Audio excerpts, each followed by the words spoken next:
राजा जी। का हो रमेश जी? अरे तू हमरा छोड़ के विदेश चल गेल बड़ा कमाए। का करी जानत बाड़ू ना।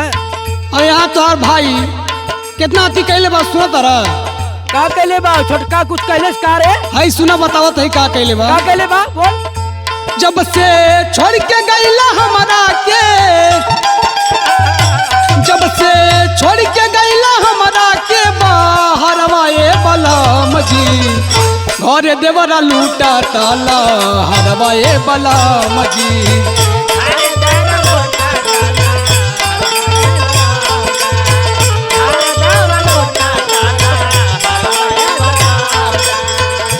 जब से छोड़ के गईला हमरा के बाहरवाए बलम जी, घरे देवरा लूटा ताला हरवाए बलम जी।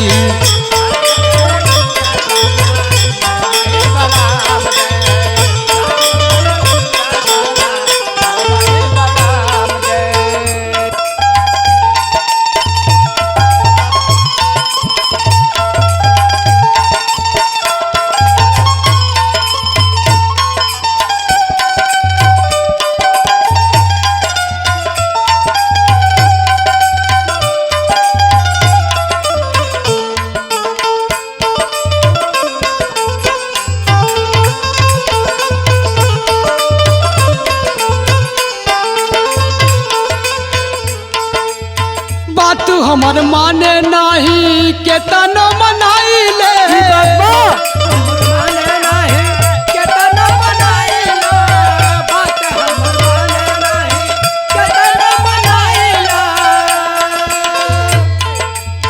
हाथ गोड़ जोड़ी औरी किरिया धराइले।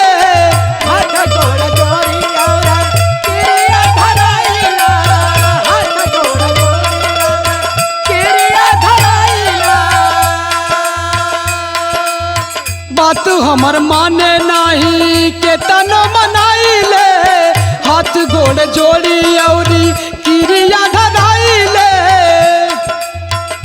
तब चाप देता धाई के, का कहे? तब चाप देता धाई के बाजरवाए बलम जी, घरे देवरा लूटा ताला हरवाए बलम।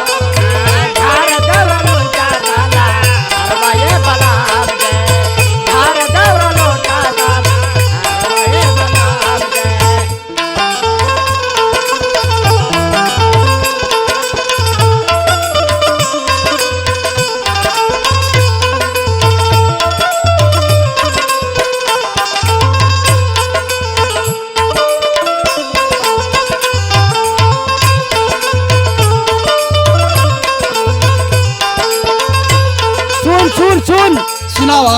ई पिंटुआ लहरिया हाँ बड़ा हरामी बा। बहुत बड़ी गलती किया, हम छोड़ चली आए विदेश। अम्मा बाबूजी से कितना हम कहानी, लेकिन तबो नहीं मानता हो। ससुरा के लगे फोन करी ला। हाँ फोन करा। बोल बोल का बात हुआ बोल। अम्मा बाबूजी से हम थक गई कह के, अम्मा बाबूजी से हम कहीं गए थक के, अम्मा बाबूजी से हम कहीं गए थक के। दिनमा बिताई हम राजा डाही डाही के, दिनमा बिताई राजा रही हम लेट के, दिनमा बिताई राजा रही हम लेट के। अम्मा बाबूजी से हम थक गई कह के, दिनमा बिताई हम राजा डाही डाही के। कि हमके जल्दी पठा दी, कि हमके जल्दी पठा दी नहीं हरवाए बलम जी, घरे देवरा लूटा ताला हरवाए बलम जी।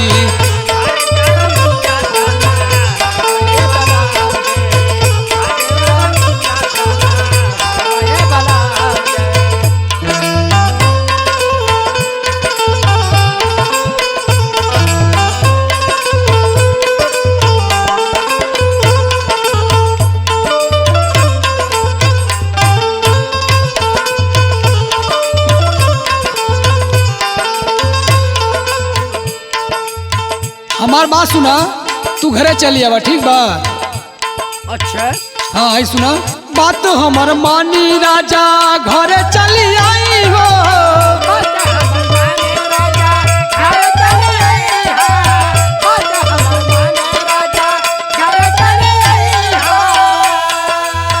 हमारा से समझत नहीं के रउवे समझाई हो।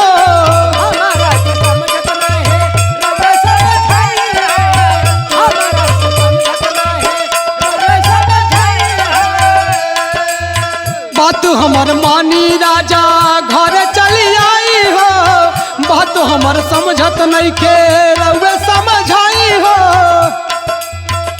नाता मरी जाइब खा के,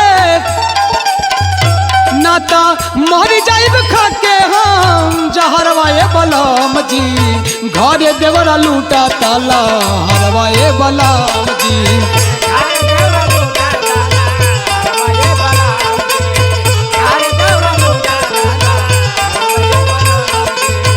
कि जब से छोड़ के गईला हमरा के बाहरवाए बलम जी, घरे देवरा लूटा ताला हरवाए बलम जी।